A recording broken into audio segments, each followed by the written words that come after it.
Hello ಸ್ನೇಹಿತರೆ, good morning, welcome back to my channel. ಇವತ್ತು ನೋಡಿ ಯಾವ ರೀತಿಯಲ್ಲಿ ವ್ಲಾಗ್ ಸ್ಟಾರ್ಟ್ ಮಾಡ್ತಾ ಇದ್ದೀನಿ ಅಂತ. ಸೀರೆಗಳನ್ನ ಇಟ್ಕೊಂಡಿದ್ದೀನಿ, ಇನ್ನೊಂದು ಸೀರೆ ಬಾಕಿ ಇದೆ, ಇದರಲ್ಲಿ ಹೊರಗಡೆ ಇಟ್ಟಿದ್ದೀನಿ. ಸೊ ಇದನ್ನು ನಾನೀಗ ಯಾಕೆ ಇಷ್ಟೊಂದು ಇಟ್ಕೊಂಡಿದ್ದೀನಿ ಅಂದರೆ, ಇವತ್ತು ನಾವು ಟ್ರಾವೆಲ್ ಮಾಡ್ತಾ ಇದ್ದೀವಿ. ಎಲ್ಲಿಗೆ? ವೆಕೇಷನ್ಗಂತೂ ಅಲ್ಲ. ವೆಕೇಷನ್ಗೆ ಹೋದರೆ ಇಷ್ಟೊಂದು ಬರೀ ಸೀರೆಗಳಂತೂ ತೊಗೊಂಡೋಗೋದಿಲ್ಲ. ಆ್ಯಂಡ್ ರೀಸೆಂಟಾಗಿ ನಾವು ಮುಗಿಸಿದ್ದೀವಿ ನಮ್ಮ ವೆಕೇಷನ್ನ. ಸೊ ಇವತ್ತು ನಾವು ಟ್ರಾವೆಲ್ ಮಾಡ್ತಾ ಇದ್ದೀವಿ ರಾಜೇಶ್ ಅವರ ಚಿಕ್ಕಪ್ಪನ ಮಗಳ ಮದುವೆಗೆ. ಸೊ ಅದು ಇರೋದು ಬೆಳಗಾಮಲ್ಲಿ. ಅದಕ್ಕೆ ಇವತ್ತು ರಾತ್ರಿ ಕೂತ್ಕೊಂಡ್ರೆ ನಾಳೆ ಬೆಳಿಗ್ಗೆ ತಲುಪ್ತೀವಿ. ಇವತ್ತು ಪ್ಯಾಕಿಂಗಿಗೆ ಅಂದ್ಬಿಟ್ಟು ತೊಗೊಂಡಿದ್ದೀನಿ. ನಾನೇನು ಅರೇಂಜ್ ಮಾಡ್ಕೊಳ್ಳೋ ಅಂಥದ್ದು ಏನು ಇರಲಿಲ್ಲ, ಹೊಸ್ತು ತೊಗೊಳ್ಬೇಕು ಅಂತೇನು ಇರಲಿಲ್ಲ. ಇರೋದನ್ನೇ ಜಸ್ಟ್ ಪ್ಯಾಕ್ ಮಾಡ್ಕೊಳ್ಳೋದಲ್ವ ಅಂದ್ಕೊಂಡು ನಾನು, ಅಂದರೆ ಬೇರೆ ಕೆಲಸಗಳು ತುಂಬ ಇತ್ತು, ಬಿಡು ಮಾಡೋಣ, ಏನು ಅಷ್ಟೊಂದೇನು ಹರಿಬರಿ ಅನಿಸಲ್ಲ, ಯಾಕಂದರೆ ಇರೋದನ್ನ ಎತ್ಕೊಂಡು ಹಾಕೋಬೇಕು ಅಷ್ಟೇ ತಾನೇ ಅಂದ್ಕೊಂಡು. ಸೊ ಈಗ ತೊಗೊಂಡು ಬಂದಿದ್ದೀನಿ. ಈಗ ನನ್ನ ಮೇಜರ್ ಟಾಸ್ಕ್ ಶುರು. ಯಾಕೆ ಅಂದರೆ ಸೀರೆಗಳನ್ನ ಐರನ್ ಮಾಡ್ಕೊಳ್ಬೇಕು, ಬ್ಲೌಸ್ಗಳನ್ನ ಟ್ರಯಲ್ ಮಾಡಬೇಕು. ತುಂಬ ದಿನ ಆಯ್ತಲ್ಲ, ಒಂದು ಸರಿ ಹಾಕಿ ನೋಡೋಣ ಅಂತ. ಮತ್ತು ಸೀರೆನ ಸ್ವಲ್ಪ ಪ್ಲೀಟ್ಸ್ನೆಲ್ಲನೂ ಮಾಡಿ ಇಟ್ಕೊಳ್ಳೋಣ ಅಂತ. ಯಾಕೆಂದರೆ ಇದು ಬನಾರಸ್ ಸೀರೆ ತುಂಬಾ ಹೆವಿ, ಪ್ಲೀಟ್ಸ್ ಮಾಡೋದಕ್ಕೂ ಕಷ್ಟ, ಸರಿಯಾಗಿ ಕೂತ್ಕೊಳ್ಳೋದಿಲ್ಲ. ಅದೇ ಐರನ್ ಮಾಡಿ ಇಟ್ಕೊಳ್ಳೋಣ, ಈಸಿ ಆಗುತ್ತೆ ಉಟ್ಕೊಳ್ಳೋದಕ್ಕೆ. ಹೆವಿ ಅಂದರೆ ಹೆವಿ. ಸಮ್ಮರಲ್ಲಿ ಇದನ್ನು ಉಟ್ಕೊಳ್ಬಾರ್ದು ಅಂತ ಇದ್ದೆ, ಬಟ್ ಮದುವೆ ಇವಾಗಲೇ ಇದೆ ಸಮ್ಮರಲ್ಲಿ. ಅದಕ್ಕೆ ಇನ್ನೆಲ್ಲ ನಾನು ತೊಗೊಂಡಾಗಲಿಂದ ಒಂದ್ಸರಿನೂ ಎಲ್ಲೂ ಉಟ್ಟೇ ಇಲ್ಲ ಇದನ್ನು. ಅದಕ್ಕೆ ಇವತ್ತು ಉಟ್ಕೊಳ್ಳೋಣ ಅಂತ ತೊಗೊಂಡಿದ್ದೀನಿ. ಇದು ಪ್ಲೀಟ್ಸ್ ಮಾಡಿ ಐರನ್ ಮಾಡಿ ಮಡಚಿ ಹಾಕ್ಕೊಳ್ಬೇಕು. ಇನ್ನು ಬಾಕಿದೆಲ್ಲನೂ ಜಸ್ಟ್ ಐರನ್ ಸಾಕು. ಅಂದರೆ ಮಡಚಿ ಇಟ್ಟಿರ್ತೀವಲ್ಲ, ಆ ಲೈನ್ಸ್ಗಳು ಕಾಣುತ್ತೆ ಅದಕ್ಕೆ. ಆ್ಯಂಡ್ ಅದರ ಜೊತೆ ಶೇಪ್ ವೇರ್ ತೊಗೊಂಡಿದ್ದೀನಿ. ಶೇಪ್ ವೇರ್ದು ರಿವ್ಯೂ ಲಾಸ್ಟ್ ಯಾವಾಗಲೂ ಒಂದು ಸಾರಿ ಕೇಳಿದ್ರಿ, ನಾನೊಂದು ಸ್ವಲ್ಪ ದಿನ ಯೂಸ್ ಮಾಡಿಬಿಟ್ಟು ಆಮೇಲೆ ಹೇಳ್ತೀನಿ ಅಂದಿದೆ. ಸೊ ನನ್ನ ಹತ್ರ ಇರೋದು ಇದು ಬ್ಲ್ಯಾಕ್. ಫಸ್ಟ್ ಡಿಸ್ಅಡ್ವಾಂಟೇಜು ತುಂಬಾ ಉದ್ದ. ನಾನು ಈ ಥರ ಮೇಲ್ಗಡೆಯಿಂದ ಮಡಚ್ಕೊಳ್ತೀನಿ ಆಯಿತಾ, ಫಸ್ಟ್ ಡಿಸ್ಅಡ್ವಾಂಟೇಜ್. ಆ್ಯಂಡ್ ಒಂದು ಅಡ್ವಾಂಟೇಜ್ ಏನು ಅಂದರೆ ನಿಮ್ಮ ಶೇಪ್ ಮೇಂಟೈನ್ ಮಾಡುತ್ತೆ, ಹರಡ್ಕೊಂಡಂಗೆ ಅನಿಸೋದಿಲ್ಲ. ಸೀರೆ ಕೂಡ ನಾವು ಹೇಗೆ ಉಟ್ಟಿರ್ತೀವೋ ಹಾಗೆ ನಿಂತಿರುತ್ತೆ. ಸೊ ಎರಡನೇ ಡಿಸ್ಅಡ್ವಾಂಟೇಜ್ ಏನು ಅಂದರೆ, ಇದೀಗ ಸೀರೆ ಉಟ್ಕೊಂಡ್ಮೇಲೆ ನಾವು ಹೇಗೆ ಉಟ್ಕೊಂಡಿರ್ತೀವೋ ಹಾಗೇ ಕೊನೆ ತನಕ ಅಂದರೆ ತೆಗಿಯೋ ತನಕನೂ ಮೇಂಟೈನ್ ಮಾಡಬೇಕು. ಸ್ವಲ್ಪ ಏನಾದರೂ ನಾವು ಹೀಗೆ ಎತ್ಕೊಂಡ್ವಿ ಹೀಗೆ ಎತ್ಕೊಂಡ್ರೆ ಅದು ಹಿಂಗೆ ಇರುತ್ತೆ, ಕೆಳಗಡೆ ಬರೋದೇ ಇಲ್ಲ. ನಾವು ಸೀರೆ ಮೇಲ್ಗಡೆ ಹಿಂಗೆ ಮಾಡೋಕ್ಕಾಗೋದಿಲ್ಲ ಅಲ್ವಾ, ಸೀರೆನೂ ಬಂದುಬಿಡುತ್ತೆ ಹಾಗೆ ಮಾಡೋದಕ್ಕೆ ಹೋದರೆ, ಕೆಳಗಡೆ ಎಳೆಯೋದಕ್ಕೆ ಹೋದರೆ. ಸೀರೆ ವಿತ್ ಸೀರೆ ನಾವು ಮೇಲ್ಗಡೆ ಎಳ್ಕೊಳ್ಬೋದು, ಆದರೆ ಕೆಳಗಡೆ ಬಿಡೋದಕ್ಕಾಗೋದಿಲ್ಲ, ಎಳೆಯೋದಕ್ಕಾಗೋದಿಲ್ಲ. ಸೊ ಅದು ಹಾಗೇ ಶೇಪ್ ಇಟ್ಕೊಂಡ್ಬಿಡುತ್ತೆ, ಅದು ಕಷ್ಟ. ನಾವು ಇದನ್ನು ಉಟ್ಕೊಂಡ್ಮೇಲೆ ಈವನ್ ವಾಶ್ರೂಮ್ ಕೂಡ ಯೂಸ್ ಮಾಡೋಕ್ಕಾಗೋದಿಲ್ಲ. ನಾವು ಎಲ್ಲೇ ಹೋದ್ರೂ ಹೇಗೆ ಉಟ್ಕೊಂಡಿರ್ತೀವೋ ಹಾಗೆ ಮೇಂಟೈನ್ ಮಾಡಿ ಬರಬೇಕು. That's a most disadvantage. ಎತ್ಕೊಂಡ್ಬಿಡುತ್ತಾ ತುಂಬಾ ಅನ್ಕಂಫರ್ಟೇಬಲ್ ಫೀಲ್ ಆಗ್ತಾ ಇರುತ್ತೆ, ಅದು ಶೇಪ್ ಇರೋದಿಲ್ಲ ನೋಡಿ. ಆ್ಯಂಡ್ ಇನ್ನೂ ಒಂದು ಡಿಸ್ಅಡ್ವಾಂಟೇಜು ಶಕೆ. ಟೈಟ್ ಇರುತ್ತಲ್ಲ, ತುಂಬ ಶಕೆ ಆಗುತ್ತೆ. ಚಳಿಗಾಲದಲ್ಲಂತೂ ಬೆಸ್ಟ್ ಅಂತ ಹೇಳ್ಬೋದು. ಬಟ್ ಈಗ ನಾವು ಸಮ್ಮರಲ್ಲೇ ಹಾಕಬೇಕು. ಇದು ಲಿಂಕ್ ನಾನು ಡಿಸ್ಕ್ರಿಪ್ಷನಲ್ಲಿ ಹಾಕಿರ್ತೀನಿ, ಚೆಕ್ ಮಾಡಿ. ಕಲರ್ಸಲ್ಲಿ ಸಿಗುತ್ತೆ, ಬಟ್ ನಾನು ಇದನ್ನು ಒಂದು ಟ್ರೈ ಮಾಡೋಣ ಎಲ್ಲದಕ್ಕೂ ಆಗುತ್ತಲ್ಲ ಅಂದ್ಬಿಟ್ಟು ಬ್ಲ್ಯಾಕ್ ತೊಗೊಂಡಿದ್ದೆ. ಸೊ ನೋಡಿ, ಈಗ ನಾನು ಬನಾರಸ್ ಸೀರೆಗೂ ಉಟ್ಕೊಳ್ಬೋದು, ನನ್ನ ಫ್ಯಾನ್ಸಿ ಸೀರೆ ಒಂದು ಡಾರ್ಕ್ ಇದೆ ಅದಕ್ಕೂ ಉಟ್ಕೊಳ್ಬೋದು. ಸೊ ಬನ್ನಿ ಈಗ ವ್ಲಾಗ್ ಸ್ಟಾರ್ಟ್ ಮಾಡ್ತಾ ಇದ್ದೀನಿ. ಈಗ ಶುರು ಮಾಡೋಣ. ಮೊದಲಿಗೆ ಪ್ರೀ ಪ್ಲೀಟಿಂಗ್ಗೆ ರೆಡಿ ಮಾಡ್ಕೊಂಡ್ಬಿಡೋಣ. ನಾನು ಪ್ರೀವಿಯಸ್ ವ್ಲಾಗಲ್ಲಿ ಹೇಳಿದ್ದೆ, ಸ್ವಲ್ಪ ಶಾಪಿಂಗ್ ಮಾಡೋಕ್ಕೆ ಹೋಗ್ತಾ ಇದ್ದೀನಿ, ಲೈಕ್ ಸೀರೆಗೆ ಕುಚ್ಚು ಹಾಕಬೇಕು, ಅದಕ್ಕೆ ಮಟೀರಿಯಲ್ಸ್ ತೊಗೊಂಡು ಬಂದಿದ್ದೀನಿ ಅಂತ. ಆವಾಗ ನೀವು ಹಾಕಬೇಕಾದ್ರೆ ತೋರಿಸಿ ಅಂತ ಹೇಳಿದ್ರಿ. ಅದು ನಾನು ತಂದಾಗ್ಲಿಂದಾನು ಕಂಪ್ಲೀಟ್ ಆಗೇ ಇರಲಿಲ್ಲ. ಇವತ್ತು ಬೆಳಿಗ್ಗೆ ಕೂಡ ಅದು ಕಂಪ್ಲೀಟ್ ಮಾಡಲೇಬೇಕು, ಇಲ್ಲಾಂದರೆ ಮದುವೆಗೆ ಹೇಗೆ ತೊಗೊಂಡೋಗೋದು ಅಂದ್ಬಿಟ್ಟು ಕುತ್ಕೊಂಡು ಬೆಳಗ್ಗೆಯಿಂದಾನು ಮಾಡ್ತಾ ಇದ್ದೆ. ಹಾಗಾಗಿ ಇವತ್ತು ರಾಜೇಶ್ ಆಗಿರ್ಬೋದು, ಸಾನು ಆಗಿರ್ಬೋದು ನನಗೆ ಹೆಲ್ಪ್ ಮಾಡಿ ಕೊಟ್ಟರು. ಹೇಗೆ ಅಂತ ನಾನು ಮುಂದೆ ತಿಳಿಸ್ತೀನಿ. ಆ್ಯಂಡ್ ಆ ಕುಚ್ಚು ಹಾಕಿರೋದು ನಾನು ಇದೇ ವಿಡಿಯೋಲಿ ಆದರೆ ಶೇರ್ ಮಾಡ್ತೀನಿ. ನನಗೆ ಗೊತ್ತಿಲ್ಲ ಇದು ಎಷ್ಟು ಲೆಂತಿ ಆಗುತ್ತೆ ಅಂತ. ಇವಾಗ ನಾನೇ ವಿಡಿಯೋನ ಸ್ಟಾರ್ಟ್ ಮಾಡಿದ್ದೀನಿ ಎಡಿಟ್ ಮಾಡೋದಕ್ಕೆ. ಇಫ್ ನಾಟ್ ನಾನು ಆಮೇಲಾದರೂ ಕೂಡ ತೋರಿಸ್ತೀನಿ. ಅಂದರೆ ಅರ್ಜೆಂಟಲ್ಲಿ ನಾನು ಹಾಕ್ತಾ ಇದ್ದಿದ್ದರಿಂದ ಫುಲ್ ಇನ್ ಡೀಟೇಲ್ ಆಗಿ ನಾನು ಪ್ರತಿಯೊಂದು ಸ್ಟೆಪ್ಪನ್ನು ರೆಕಾರ್ಡ್ ಮಾಡ್ಕೊಂಡಿಲ್ಲ. ಆದರೆ ಆದಷ್ಟು ನಿಮಗೆ ನೋಡಿದ ತಕ್ಷಣ ಗೊತ್ತಾಗುತ್ತೆ, ಆ ರೀತಿಯಲ್ಲಿ ನಾನು ಮಾಡಿದ್ದೀನಿ. ತುಂಬ ಈಸಿ, ಬಟ್ ಸ್ವಲ್ಪ ಎಕ್ಸ್ಟ್ರಾ ಟೈಮ್ ಹಿಡಿಸ್ತು ನನಗೆ, ಯಾಕಂದರೆ ನಾನು ಎಡಿಟಿಂಗು ಮಾಡಬೇಕಿತ್ತು, ಮನೆ ಕೆಲಸ ಮಾಡಬೇಕಿತ್ತು ಆ್ಯಂಡ್ ಕುಚ್ಚು ಹಾಕೋದು. ಸೊ ಆಲ್ ಟುಗೆದರ್ ನನಗೆ ಸ್ವಲ್ಪ ಡಿಲೇ ಆಯಿತು. ನನಗೆ ಹೇಗೆ ಹೆಲ್ಪ್ ಮಾಡಿದ್ಲು ಅಂದರೆ, ನಾನು ಮನೆಗೆ ಗುಡಿಸ್ದೆ, ಒರೆಸೋದಕ್ಕೆ ಇವತ್ತು ಟೈಮ್ ಇರಲಿಲ್ಲ ಅಂತ ಹೇಳ್ಬಿಟ್ಟು ಸಾನುಗೆ ಹೇಳಿದೆ. ಅದಕ್ಕೆ ಸಾನು ಈ ಎಲೆಕ್ಟ್ರಿಕ್ ಸ್ಪಿನ್ ಮಾಪ್, ಇದು ಅಗಾರೋದು, ಇದರಲ್ಲಿ ಒರೆಸ್ಕೊಡ್ತಾ ಇದ್ದಾಳೆ. ಅವಳಿಗೆ ಟಿಪಿಕಲ್ ಮಾಪಲ್ಲಿ ಮಾಡೋದು ಇಷ್ಟ ಇಲ್ಲ, ಬಟ್ ಇದರಲ್ಲಿ ಅವಳಿಗೆ ಮಾಡೋದಕ್ಕೆ ಖುಷಿ ಆಗುತ್ತೆ. ಸೊ ಅವಳಿಗೋಸ್ಕರ ಅಂತಲೇ ಇಟ್ಬಿಟ್ಟಿದ್ದೀನಿ ಇದನ್ನು. ಸೊ ಇದ್ರ ಲಿಂಕ್ ಏನಾದರೂ ನಿಮ್ಗೆ ಇಂಟ್ರೆಸ್ಟ್ ಇದ್ದರೆ ಚೆಕ್ ಮಾಡಿ, ಡಿಸ್ಕ್ರಿಪ್ಷನಲ್ಲಿರುತ್ತೆ. ಮತ್ತು ರಾಜೇಶ್ ಕೂಡ ಹೆಲ್ಪ್ ಮಾಡಿ ಕೊಟ್ಟರು. ಹೇಗೆ ಅಂದರೆ, ಇವತ್ತು ತಿಂಡಿನ ಅವರೇ ರೆಡಿ ಮಾಡಿದ್ರು. ಒಂದು ಸ್ಪೆಷಲ್ ತಿಂಡಿ, ತುಂಬ ಚೆನ್ನಾಗಿತ್ತು. ಅದಕ್ಕೆ ನಿಮ್ಮ ಜೊತೆ ಕೂಡ ಶೇರ್ ಮಾಡ್ಕೊಳ್ತೀನಿ, ಬನ್ನಿ ನೋಡಿ. ಅವರೇನೆ ಸೋರೆಕಾಯಿನ ತುರಿತಾ ಇದ್ದಾರೆ. ಒಂದು ಹೋಲ್ ಸೋರೆಕಾಯಿ, ಒಂದು 400 ಗ್ರಾಮಷ್ಟು ಇತ್ತು ಅನಿಸುತ್ತೆ. ಅದನ್ನು ಸಿಪ್ಪೆ ತೆಗೆದ್ಬಿಟ್ಟು ದಪ್ಪ ದಪ್ಪ ಇರುತ್ತಲ್ವ ತೂತು, ಅಲ್ಲಿಂದ ತುರ್ಕೊಳ್ತಾ ಇದ್ದಾರೆ. ಅದರ ಜೊತೆ ಸೀಸನಿಂಗ್ಗೆ ಮೆಣಸಿನ್ಕಾಯಿ ಕಟ್ ಮಾಡ್ಕೊಂಡು ಇಟ್ಕೊಂಡಿದ್ದಾರೆ, ಈರುಳ್ಳಿ ಕಟ್ ಮಾಡಿ ಇಟ್ಕೊಂಡಿದ್ದಾರೆ. ಇದನ್ನು ನಾವು ಸೋರೆಕಾಯಿ ಜೊತೆನೆ ಪಾತ್ರೆಗೆ ಹಾಕ್ಕೊಳ್ಬೇಕು. ಇದರ ಜೊತೆ ಅಕ್ಕಿ, ನೀವು ಮನೇಲಿ ಎಷ್ಟು ಜನ ಇದ್ದೀರಾ? ನಮ್ಮ 3 ಜನಕ್ಕೆ ನಾನು 1/4 ಪಾವೇನೋ ಹಾಕಿದ್ದೀನಿ. ಸೊ ಅದನ್ನು 1 ಅವರ್ ಆದರೂ ನೆನೆಸ್ಬೇಕು. ಒಂದು 2-3 ಸಾರಿ ತೊಳೆದ್ಬಿಟ್ಟು 1 ಅವರ್ ನೀರಲ್ಲಿ ನೆನೆಸಿಟ್ಬಿಟ್ಟು ಅದೇ ನೀರನ್ನು ಉಪಯೋಗಿಸ್ಕೊಳ್ಬೋದು. 1 ಅವರ್ ಆದಮೇಲೆ ನಾವು ಆ ಅಕ್ಕಿನ ರುಬ್ಕೊಳ್ಬೇಕು ನುಣ್ಣಗೆ. ಅದಕ್ಕೆ ಸ್ವಲ್ಪ ಅಡುಗೆ ಸೋಡಾನ ಹಾಕ್ಕೊಂಡಿದ್ದಾರೆ, ಉಪ್ಪನ್ನು ಹಾಕ್ಕೊಂಡಿದ್ದಾರೆ. ಅಡುಗೆ ಸೋಡಾ ಒಂದು ಅರ್ಧ ಸ್ಪೂನಷ್ಟು, ಮತ್ತು ರುಚಿಗೆ ತಕ್ಕಷ್ಟು ಉಪ್ಪು. ಇದ್ರ ಜೊತೆ ಈಗ ಫರ್ಮೆಂಟ್ ಮಾಡಿಲ್ಲ ಅಲ್ವಾ, ಆ್ಯಂಡ್ ಸೋಡಾ ಹಾಕಿರೋದ್ರಿಂದ ಮಜ್ಜಿಗೆ ಅಥವಾ ಮೊಸರನ್ನ ಹಾಕ್ಕೊಳ್ಬೇಕು. ಅರ್ಧ ಕಪ್ಪು ಗಟ್ಟಿ ಮೊಸರನ್ನ ಹಾಕ್ಕೊಂಡಿದ್ದೀವಿ, ನೀವು ಬೇಕಿದ್ರೆ ಮಜ್ಜಿಗೆ ಕೂಡ ಹಾಕ್ಕೊಳ್ಬೋದು. ಸೊ ಮೊಸರು ಜೊತೆ ಅದು ಮಜ್ಜಿಗೆ ಮೊಸರು ಜೊತೆ ಸೋಡಾ ರಿಯಾಕ್ಟ್ ಆಗಿಬಿಟ್ಟು ಪಫಿನೆಸ್ ಕೊಡುತ್ತೆ. ಈಗ ತೂತ್ ಬರುತ್ತಲ್ವ, ಅವಾಗ ತಾನೇ ಅದು ಫ್ಲಫಿಯಾಗಿ ಬರೋದು. ಸೊ ಆ ಥರ. ಆ್ಯಂಡ್ ಇದಕ್ಕೆ ಒಗ್ಗರಣೆ ಕೊಟ್ಟಿದ್ದಾರೆ. ಎಣ್ಣೆ, ಸಾಸಿವೆ, ಜೀರಿಗೆ, ಕರಿಬೇವು, ಕೆಂಪು ಮೆಣಸಿನ್ಕಾಯಿ ಇಷ್ಟನ್ನು ಒಗ್ಗರಣೆ ಕೊಟ್ಟು ಸೇರಿಸಿದ್ದಾರೆ.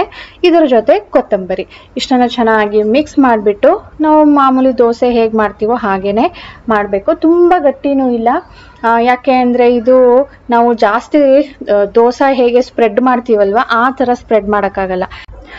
ಇದು ನಾನು 1/4 ಪಾವ್ ಹಾಕಿದ್ದೆ ಅಲ್ವಾ, ಆ್ಯಂಡ್ ಸೋರೆಕಾಯಿನೂ ಜಾಸ್ತಿ ಇತ್ತು, ಹಾಗಾಗಿ ತುಂಬಾ ಜಾಸ್ತಿನೇ ಆಗ್ಬಿಟ್ಟಿತ್ತು ಹಸಿಟ್ಟು.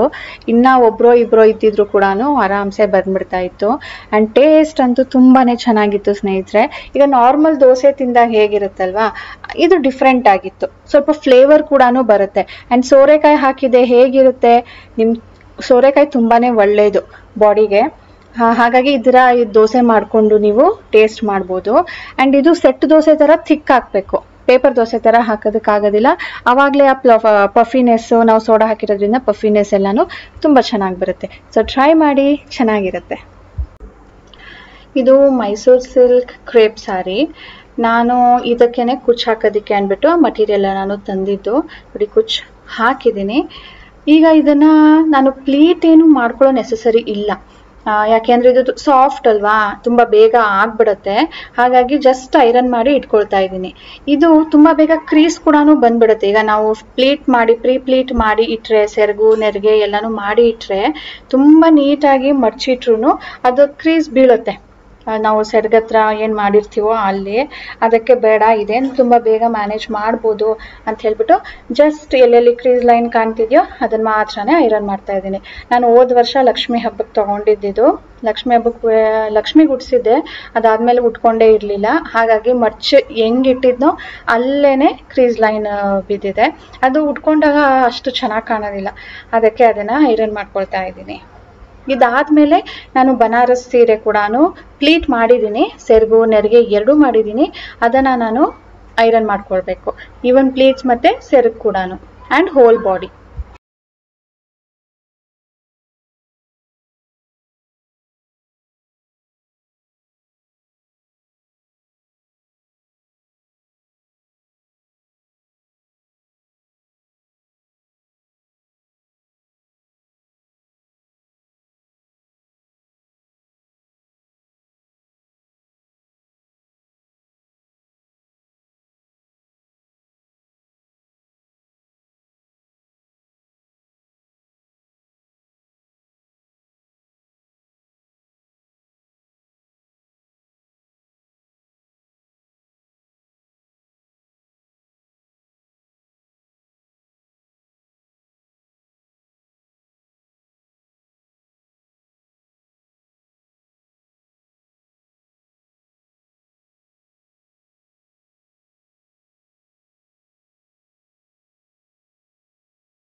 ಸ್ನೇಹಿತರೆ, ನೀವು ಕುಚ್ಚು ಹಾಕಬೇಕಾದ್ರೆ ಸೀರೆಗೆ ನಮಗೂ ತೋರಿಸಿ ಅಂದಿದ್ರಲ್ವ.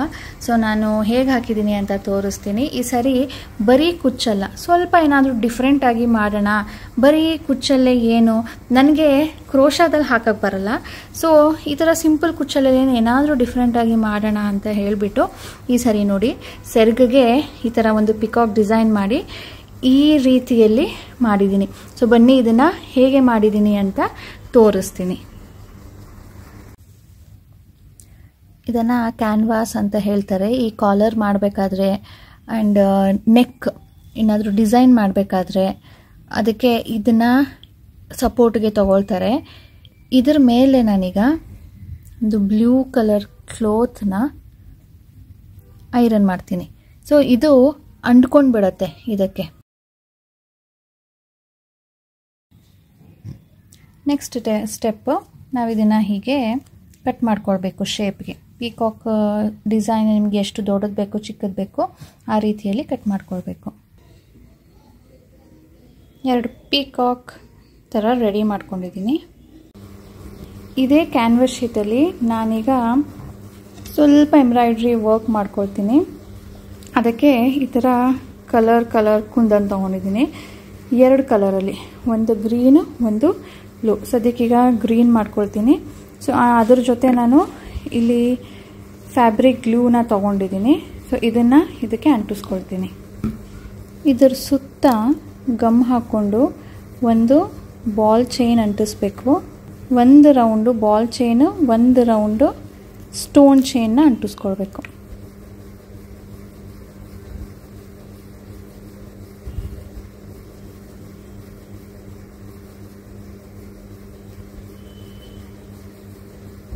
ಈ ರೀತಿಯಲ್ಲಿ ಅಂಟಿಸ್ಕೊಳ್ತಾ ಇದ್ದೀನಿ. ಸೀರೆ ಸೆರ್ಗನ್ ಕಡೆ ನಾನು ಈ ಪೀಕಾಕ್ನ ಕಟ್ ಮಾಡಿ ಇಟ್ಬಿಟ್ಟು ಅದ್ರ ಮೇಲ್ಗಡೆ ಹೇಗೆ ನಾನು ಅರೇಂಜ್ ಮಾಡಿದ್ರೆ ಚೆನ್ನಾಗಿ ಕಾಣುತ್ತೆ, 2 ಲೇಯರ್ಸಾ 3 ಲೇಯರ್ಸಾ ಅಂದ್ಬಿಟ್ಟು ಇಟ್ಟು ಅರೇಂಜ್ ಮಾಡ್ಕೊಂಡಿದ್ದೀನಿ. ನನಗೆ ಇದು ಅರೇಂಜ್ಮೆಂಟ್ ಇಷ್ಟ ಆಯಿತು.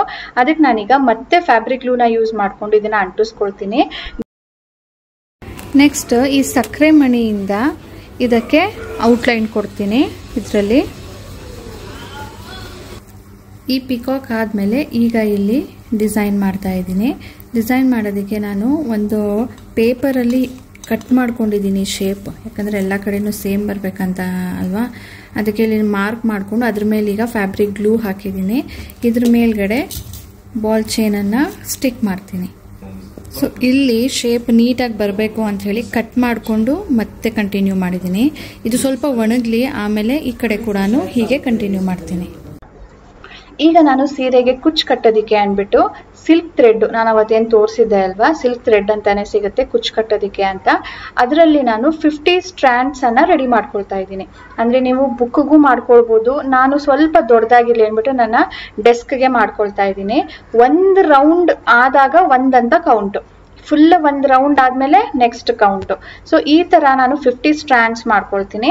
ಮತ್ತೆ ಅದನ್ನು ಪೋಣಿಸ್ಕೊಳ್ತೀನಲ್ವ ಸೂಜಿಗೆ, ಅವಾಗ ಅದು ಡಬಲ್ ಮಾಡ್ಕೊಳ್ತೀನಿ. ಅಂದರೆ 100 ಸ್ಟ್ರ್ಯಾಂಡ್ಸ್ ಆಗುತ್ತೆ. ಆಗ ಈ ಥರ ಮಾಡಿದಾಗ 100 ಆಗುತ್ತೆ. ಮತ್ತೆ ನಾನು ಸೀರೆಗೆ ಕುಚ್ಚು ಹಾಕೋ ಟೈಮಲ್ಲಿ, ಅಂದರೆ ಕಟ್ಟೋ ಟೈಮಲ್ಲಿ ಅದು 100 + 100 200 ಆಗುತ್ತೆ. ಆಗ ಇದನ್ನು ಮಾಡೋದನ್ನು ತೋರಿಸ್ದೆ, ಈ ಚೈನ್ ಅನ್ಸೋದನ್ನು ತೋರಿಸ್ದೆ. ಆ್ಯಂಡ್ ಇಲ್ಲಿ ಪಿಂಕ್ ಕಲರ್ದು ಏನು ನೋಡ್ತಾ ಇದ್ದೀರಾ ಮಧ್ಯ, ಅದು ಸಿಲ್ಕ್ ಥ್ರೆಡ್ಡಲ್ಲೇ ನಾನು ಚೈನ್ ಡಿಸೈನ್ ಮಾಡಿರೋದು. ಸೊ ಅದು ಒಂದು ಕಲರ್ ಆ್ಯಡ್ ಮಾಡೋದಕ್ಕೆ ಆ್ಯಂಡ್ ಥ್ರೆಡ್ ವರ್ಕ್ ಆ್ಯಡ್ ಮಾಡೋದಕ್ಕೆ. ಸೊ ನೀವು ಚೈನ್ ಸ್ಟಿಚ್ ಬರಲ್ಲ ಅನ್ನೋ ಹಾಗಿದ್ರೆ ಮಧ್ಯ ಒಂದು ಸ್ಟೋನ್ ಇಲ್ಲಿ ಅಂಟಿಸಿದೀವಲ್ಲ ಸ್ಟೋನು, ಈ ಥರದ್ದು ಏನಾದರೂ ಅಂಟಿಸ್ಕೊಳ್ಬೋದು ಅಥವಾ ಬೀಡ್ಸ್ಗಳು ಹಾಕ್ಕೊಳ್ಬೋದು. ಅದ್ರ ಮೇಲ್ಗಡೆ ಮತ್ತೆ ಚೈನನ್ನು ಅಂಟಿಸ್ಬಿಟ್ಟು ಫಿನಿಶ್ ಮಾಡಿದ್ದೀನಿ. ಆ್ಯಂಡ್ ಕೆಳಗಡೆ ಕುಚ್ಚು ನಾನು ಹೇಳಿದ್ನಲ್ವ, ಇದು ಟೋಟಲಿ ಈಗ 100 + 100 ಸ್ಟ್ರ್ಯಾಂಡ್ಸ್ ಆಗಿದೆ. ಈ ರೀತಿಯಲ್ಲಿ ನಾನು 3 ಶೇಡಲ್ಲಿ ಹಾಕ್ಕೊಂಡಿದ್ದೀನಿ. Blue, pink, green, blue, pink. ಇಲ್ಲಿ ಸ್ವಲ್ಪ ಮಿಸ್ ಮ್ಯಾಚ್ ಆಯಿತು ಮಿಡಲಲ್ಲಿ, ಅದಕ್ಕೆ ಗ್ರೀನ್ ಬದಲು ಮತ್ತೆ ಇಲ್ಲಿ ರಿಪೀಟ್ ಆಗಿದೆ.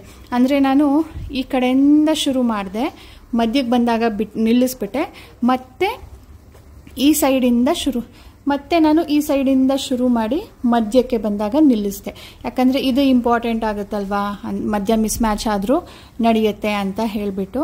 ಸೊ ಇದು ಯಾಕೆ ನಾನು ಮಾಡಿರೋದು ಇಲ್ಲಿ ಅಂದರೆ ಸೆರಗನ್ನ ಮುಂದೆ ತೊಗೊಳ್ತೀವಲ್ವ, ಆವಾಗ ಈ ಡಿಸೈನ್ ಕಾಣುತ್ತೆ ಅಂತ ಹೇಳಿಬಿಟ್ಟು.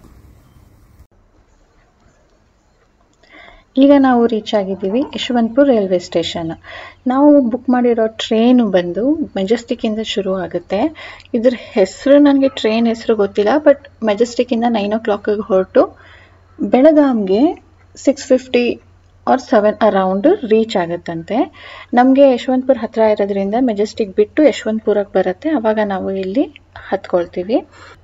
ಈಗ ನಾವು AC ಕೋಚನ್ನು ಬುಕ್ ಮಾಡ್ಕೊಂಡಿದ್ದೀವಿ. ತುಂಬ ದಿನದ ಮುಂಚೆನೇ ರಿಸರ್ವೇಷನ್ ಮಾಡ್ಕೊಂಡಿದ್ದೀವಿ. ತುಂಬಾ RACಗಳಿರುತ್ತೆ, ವೇಟಿಂಗ್ ಇರುತ್ತೆ. ಸೊ ಎಲ್ಲೇ ಹೋಗಬೇಕು ಅಂದರೂ ನೀವು ಬಿಫೋರ್ ಫ್ಯೂ ಡೇಸ್ ಅದು ರಿಸರ್ವೇಷನ್ ಚೆಕ್ ಮಾಡಿಬಿಟ್ಟು ಬುಕ್ ಮಾಡಿಕೊಂಡ್ರೆ ಒಳ್ಳೆಯದು. ಸೊ ಇವತ್ತಿನ ವ್ಲಾಗ್ ಇದ್ರೊಂದಿಗೆ ಎಂಡ್ ಮಾಡ್ತೀನಿ ಸ್ನೇಹಿತರೆ. ಸಿಗೋಣ ನೆಕ್ಸ್ಟ್ ಬೆಳಗಾವಿ ವ್ಲಾಗ್ನೊಂದಿಗೆ. ಅಂಟಿಲ್ ದೆನ್ ಪ್ಲೀಸ್ ಇವತ್ತಿನ ವಿಡಿಯೋ ಇಷ್ಟ ಆಗಿದ್ರೆ ಲೈಕ್ ಬಟನ್ ಕ್ಲಿಕ್ ಮಾಡಿ, ಸಬ್ಸ್ಕ್ರೈಬ್ ಮಾಡದೆ ನೋಡ್ತಾ ಇದ್ರೆ ಪ್ಲೀಸ್ ಸಬ್ಸ್ಕ್ರೈಬ್ ಮಾಡ್ಕೊಳ್ಳಿ. ಬೈ ಬೈ ಸ್ನೇಹಿತರೆ.